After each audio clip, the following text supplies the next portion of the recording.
It's week 1 of the Texas high school football season. It's been a long wait. I'm sitting alongside Matt Wixon. Hello, Corbett. Hi, how are you? I'm good. Was the summer good? It was a good summer. Always fast. Very fast. It is fast, and it's going to get fast and furious here in the Texas high school football season really quick. Week 1 around the Dallas-Fort Worth Metroplex, always some fantastic games. The reason is the top teams have a difficult time scheduling, and they end up having to play each other. But we benefit, we being the media and fans benefit from this. We've got some great games this week. Let's run down some of the best 6A games here in the area. First, I think, is the highlight of week 1, and that is Denton Guyer at Allen. Allen reopening its stadium after its construction woes. This is going to be their first home game in nearly 2 years. It's going to be a great atmosphere there. Oh, it should be a great atmosphere. Yeah, they get 8 home games this year, which is what happens when your stadium closes for a year. But I think it'll be a great game. I think Denton Guyer is going to hang with them. They did last year. I mean, they stayed within a couple of touchdowns last year. Right, and I guess the big thing for Allen, I mean, there's a lot of big things in the first game. You don't know really what to expect, except that both these teams are going to be good, is the quarterback situation. Seth Green and Mitchell Jonke, who are going to platoon, it looks like, for the first couple of weeks in non-district, and then Allen has been known in the past to run like a second, if you want to call it second string, their second option quarterback, like one series in each half to always have them ready. I think that's going to be real interesting. They're very different kind of guys, but I think they could both be really effective. People don't remember that when Kyler Murray came to Allen, he wasn't the starting quarterback as a sophomore. He was platooning with Oliver Pierce. They were kind of going back and forth there in the first couple of games. It took a loss before Tom Westerberg made the official switch and moved to Murray. Should be a really interesting matchup between Allen's defense, which everybody expects to really carry the team, and Shaun Robinson, the all-everything quarterback for Guyer. Right, which that was his coming out party, at least for most DFW people last year when he was a sophomore, and he had a big game against Allen, and Allen won that game, but there were times you were like, well, I don't think Allen can stop that guy. And Allen's defense was inexperienced at that time, but Robinson's the real deal. I mean, I think he's going to be great all year, and I'm really looking forward to seeing him Friday night. Well, that's not the only big game. We've got a great game between a team that beat Allen in a scrimmage last week, Arlington Martin. They faced DeSoto in a game that, you're talking about 2 heavyweights in 6A Region 1, Division 1. DeSoto, we've got them as our number 1 ranked team in the area, but Arlington Martin certainly has a lot to bring to the table. They took Allen really to the wire last year in the playoffs. Yeah, and I think right now, we're taping this on Tuesday, I think both teams are drinking water, drinking fluids as it is. That's going to be a 4 o'clock game on Saturday. It'll be the mid-90s. A few years ago, there was one day when it was 106, and they played in the middle of the afternoon. So it can be done.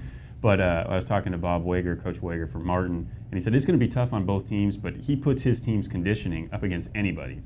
And so he didn't see it as a negative that it's going to be an afternoon game.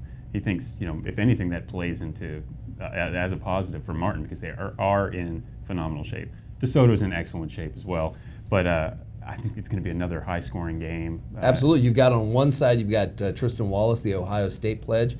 On the other side, you have Nick Smith, who had a fantastic season, is on our preseason all-area team. They should have a lot of offensive firepower from both sides. Yeah, Martin's had the same guys for like 3 years. I mean, because they were playing when they were like sophomores with Nick Smith and Eric Walker.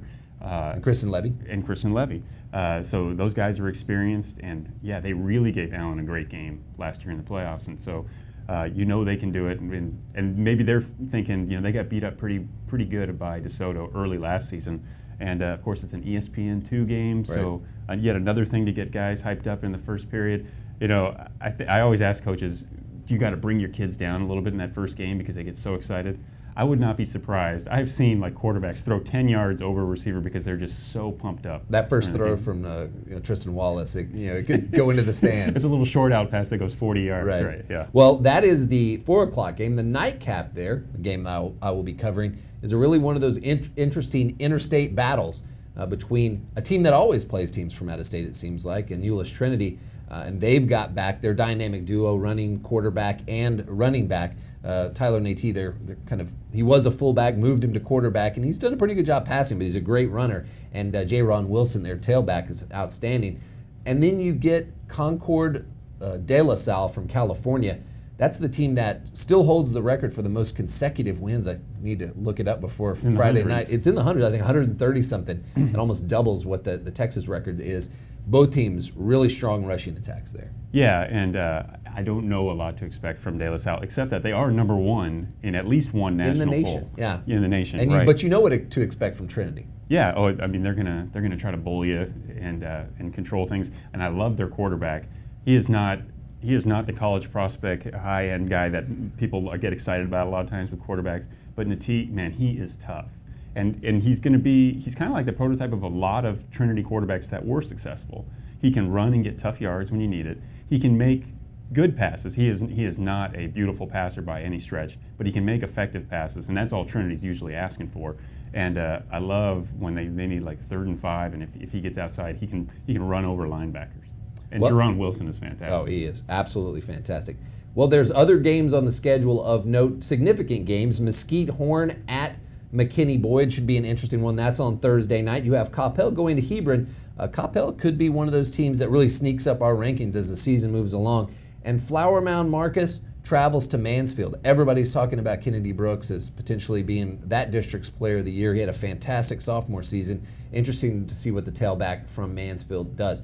One game out of the area also worth note, and that is South Lake Carroll going to face its old coach, Todd Dodge, at Austin Westlake. That game was really close last year, went down to the final seconds. Well, that's it for our 6A preview. Make sure you catch our 5A and others preview also online. And SportsDayHS will have everything that you need to start your football season. Also, we've got an hour-long podcast, including an interview with Rockwall coach Rodney Webb. I can say Rockwall today. I could not say it yesterday. Was it Walkawall? Oh, it was Rockawall.